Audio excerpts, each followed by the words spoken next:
আসসালামু আলাইকুম প্রিয় নবম এবং দশম শ্রেণীর শিক্ষার্থীবৃন্দরা, তোমরা নিশ্চয়ই আল্লাহর রহমতে ভালো আছো। ইনশাআল্লাহ তোমাদের দোয়ায় আমি ভালো আছি। আজ তোমাদের পদার্থবিজ্ঞানের বিষয়ে ষষ্ঠ অধ্যায় বস্তুর উপর তাপের প্রভাব, এই অধ্যায়ের মূল টপিকসগুলো আমি তোমাদের সাথে লিখে নিয়েছি। যেমন একটা হচ্ছে গত ক্লাসে আমরা কয়েকটি অঙ্ক করে দিয়েছি এবং একটা এখান থেকে দুটো অঙ্ক অথবা দুটো অঙ্ক এবং তরল পদার্থের প্রসারণ, প্রকৃত এবং আপাতন প্রসারণের মধ্যে তোমাদের সাথে ডিসকাস করব।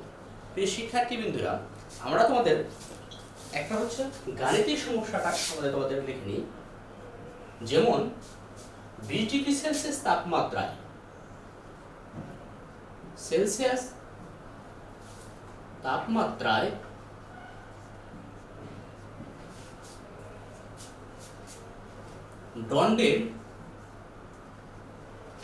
দণ্ডের দৈর্ঘ্য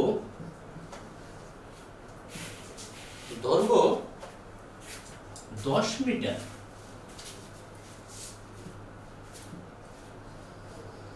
120 ডিগ্রি সেলসিয়াস তাপমাত্রায়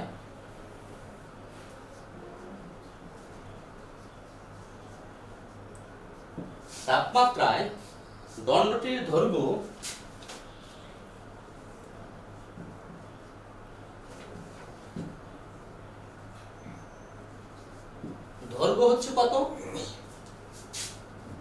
10.0167 মিটার। এর দৈর্ঘ্য প্রসারণ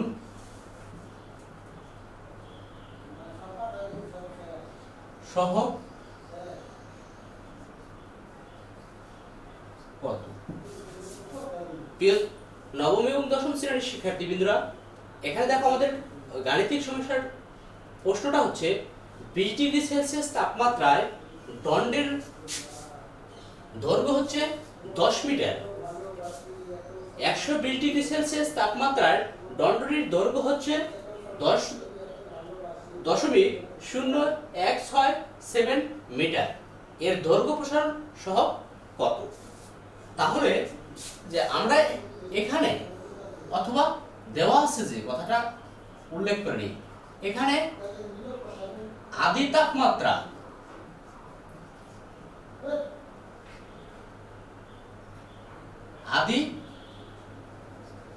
তাপমাত্রা T1 সমান 20 ডিগ্রি সেলসিয়াস, শেষ তাপমাত্রা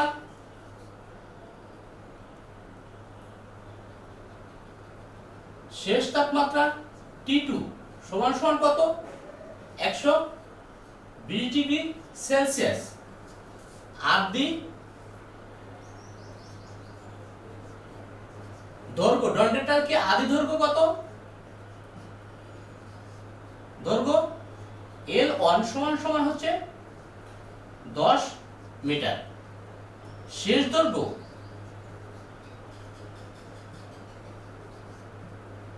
L2 সমান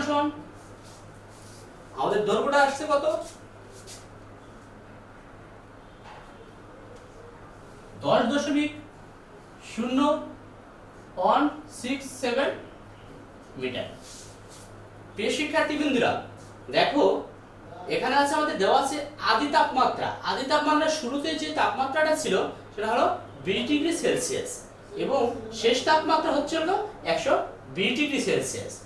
আদি দৈর্ঘ্য, দণ্ডটির হলো আদি দৈর্ঘ্য হচ্ছিল 10 মিটার এবং হলো শেষ দৈর্ঘ্যটি কত? 10.0167 এবং হচ্ছে দৈর্ঘ্য প্রসারণ সহগ চাইছে আমাদের। দৈর্ঘ্য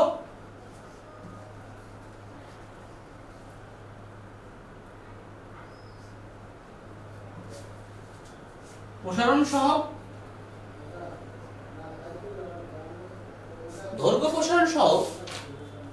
আলফা সমান তো এখানে আমাদের কি দৈর্ঘ্য প্রসারণের সহগটা আমরা বের করতে হবে। তাহলে কি জানি, আমরা কি জানি যেহেতু দৈর্ঘ্য প্রসারণ সহগের ক্ষেত্রে আলফা সমান সমান আমরা তোমাদের একটা হলো সূত্র লিখে দিয়েছিলাম যে L2 মাইনাস L1 ডিভাইডেড হলো L1 ডিভাইডেড হলো কি তাপমাত্রার পার্থক্যটা 1। এইটা যদি আমরা লিখতে পারি যে এইটুকু উপরেরটুকু আর ভাগে গুণ হয় ভগ্নাংশ উল্টে যায়, L1 ইনটু হলো 1 ডিভাইডেড হলো T2 মাইনাস T1। তো প্রিয় শিক্ষার্থী বন্ধুরা, এই সূত্র থেকে আমরা এই সূত্রটা নিয়ে আসলাম। এখানে মানটুকু যেমন হলো মানটুকু বসাই, L2 এর মান হচ্ছে কত, L2 এর মান হলো 10.0167 মাইনাস আমাদের হলো কি আদি L এর মান হচ্ছে L1 এর মান হলো 10। তো 1 এর মানটা আমাদের দরকার নেই। তো L1 এর মান হচ্ছে কত, 10 গুণন তাপমাত্রার পার্থক্য কত, যে 120 থেকে আমরা 20 ডিগ্রি তাপমাত্রাটা বাদ দিয়ে দেব। তো প্রিয় শিক্ষার্থী বন্ধুরা, তো এখান থেকে দেখো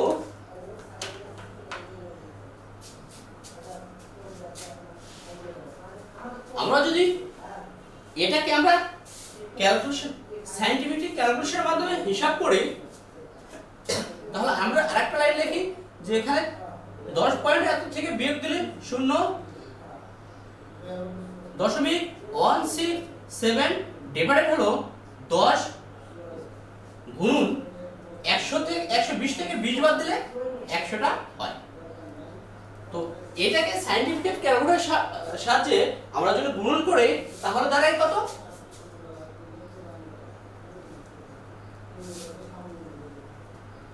16.7 10 এর উপর হচ্ছে কত পাওয়ারটা -6। যেহেতু হলো আমরা সহগটাকে একক হিসেবে এই একক হিসেবে, এটাই হচ্ছে আমাদের হলো কি অ্যানসারটুকু। প্রিয় শিক্ষার্থী বন্ধুরা, দেখো এই অঙ্কের অ্যানসারটা হলো 16.7 10 টু দি পাওয়ার হলো 6 হলো কেলভিন অন। এটাই হলো আমাদের কি এই দণ্ডটির দৈর্ঘ্য প্রসারণ সহগ। এভাবে যতটি আমরা হলো যে শুধু হলো ক্ষেত্রের দৈর্ঘ্যের ক্ষেত্রে অঙ্ক করলাম, তো ক্ষেত্রের ক্ষেত্রে আয়তনের ক্ষেত্রে আমরা যদি অঙ্ক করে সেম নিয়মে আমাদের অঙ্কটা হয়ে যাবে। প্রিয় শিক্ষার্থী বন্ধুরা, এখন আমাদের গাণিতিক সমস্যাটা সলভ হয়েছে। পরবর্তীতে প্রশ্ন আমাদের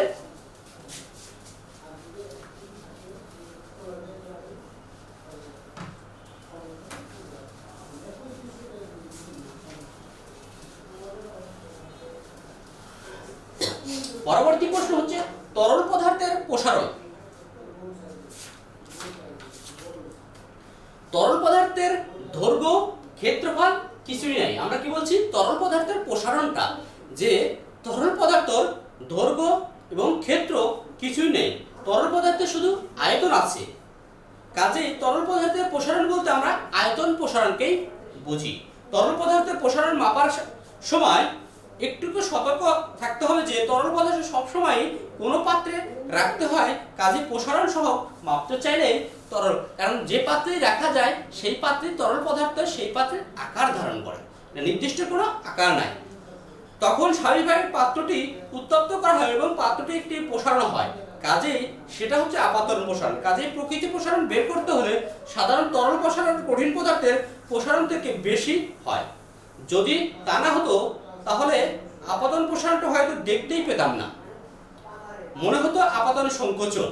তরল পদার্থের প্রসারণের সবচেয়ে সহজ উদাহরণ হচ্ছে থার্মোমিটার। যে আমরা গত ক্লাসে থার্মোমিটার সম্পর্কে আমরা আলোচনা করেছি। এই ক্লাসের মধ্যে থার্মোমিটারের মধ্যে হচ্ছে কি থাকে, তরল পদার্থ হিসেবে পারদ থাকে।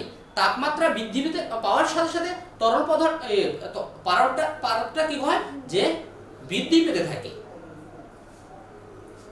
পারদ দেখা যায় পারদের আয়তন বেড়ে যায়, তাপমাত্রা বৃদ্ধির সাথে সাথে পদার্থটি ঠিকই থাকে কিন্তু তরল পদার্থের আয়তন বেড়ে যায়।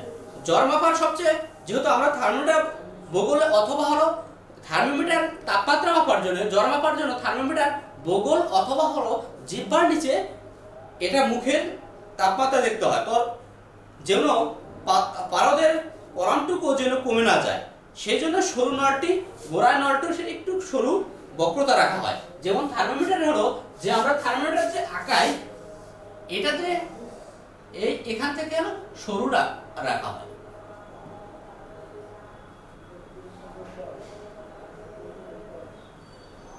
এইটাই হচ্ছে থার্মোমিটারটা। শিক্ষার্থী বন্ধুরা, এখন তরল পদার্থের হলো প্রসারণ। এখন আসছে আমাদের হলো প্রকৃতি প্রসারণ এবং আপাতন প্রসারণ। আমরা হলো প্রকৃতি প্রসারণ এবং আপাতন প্রসারণ।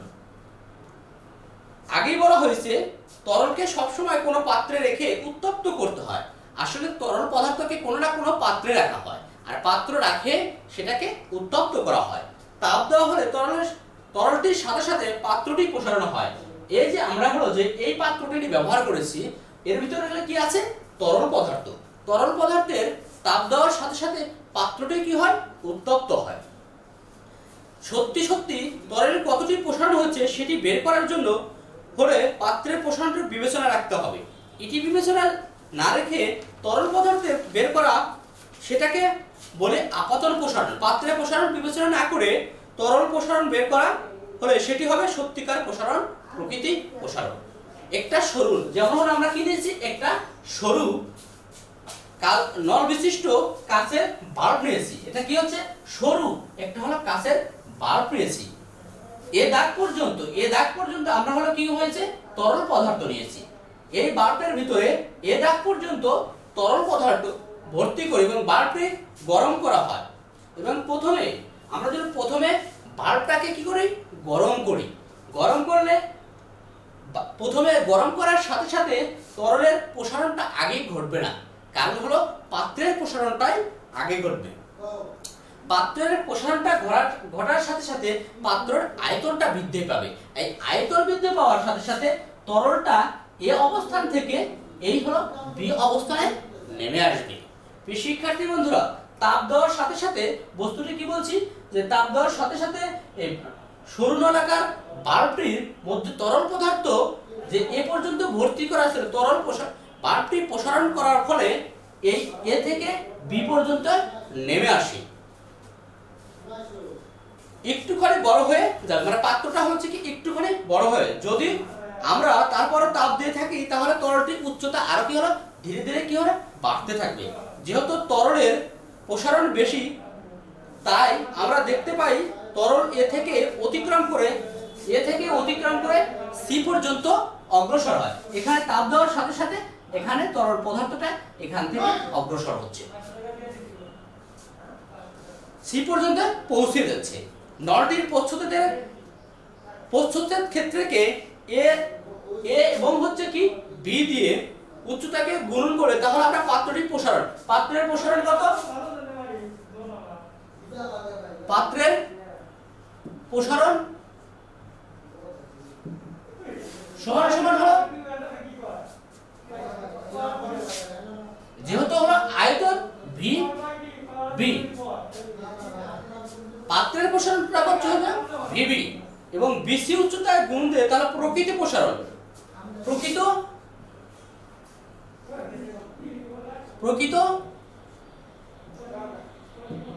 প্রসারণ সমান সমান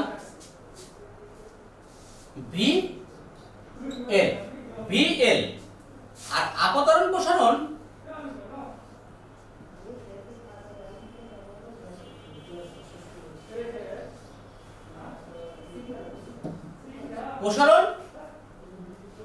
কত দাঁড়ায়? V alpha. অর্থাৎ আপাতন প্রসারণ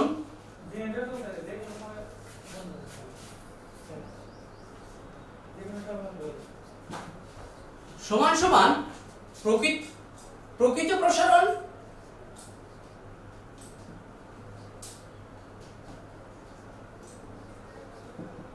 বিয়োগ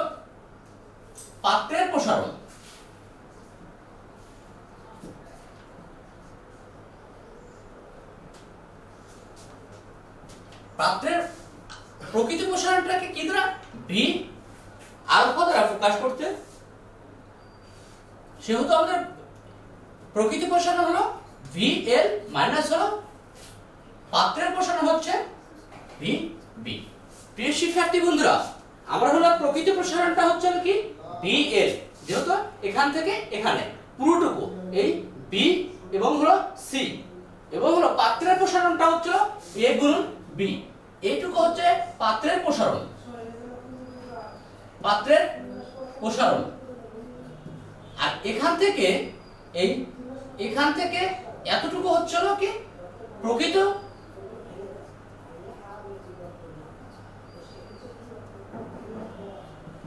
প্রসারণ, মানে হলো এখান থেকে এখানে হলো কি প্রকৃত প্রসারণ। আর আমাদের আপাতত প্রসারণটা মনে হচ্ছে এ এবং সিটা, সেহেতু হলো কি ভিএল মাইনাস হলো ভিবি। প্রিয় শিক্ষার্থী বন্ধুরা, এখন আমাদের একটা সমীকরণ আছে কি আদর্শ সমীকরণ, গ্যাসের কি আদর্শ সমীকরণ। আদর্শ গ্যাসের প্রসারণ, গ্যাসের আদর্শ সমীকরণ হল কি পি পিভি সমান সমান হলো এন আর টি।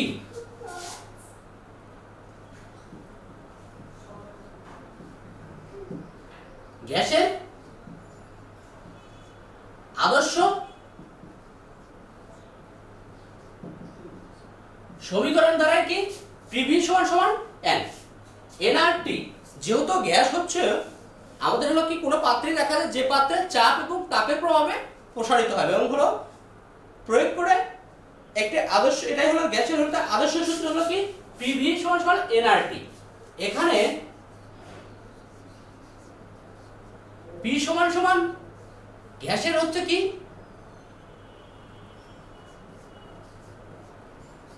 গ্যাসের চাপ, ভি হচ্ছে গ্যাসের আয়তন, এন সমান সমান মোল সংখ্যা, আর হচ্ছে হলো কি ধ্রুবক, যার মান হচ্ছে 8.314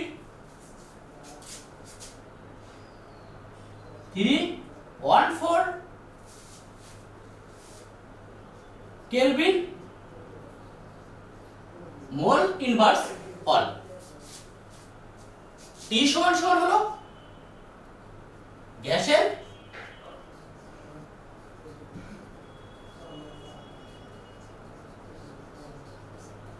তাপমাত্রা। প্রিয় শিক্ষার্থী বন্ধুরা, এখানে আদর্শ গ্যাসের সমীকরণটি আমরা লিখতে পারি কি পিভি সমান সমান এন আর টি।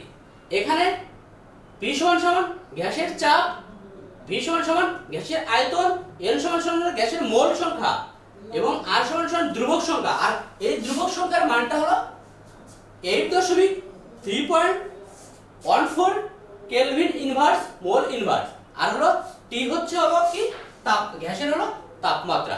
প্রিয় শিক্ষার্থী বন্ধুরা, আজ এই পর্যন্তই এই টপিকস নিয়ে তোমাদের সামনে শেষ করছি, এবং পরবর্তী নতুন কোনো টপিকস নিয়ে তোমাদের সাথে দেখা হবে। এই বলে আমাদের ক্লাসটা এখানে শেষ করছি। ভালো থাকো, সুস্থ থাকো, আল্লাহ হাফিজ।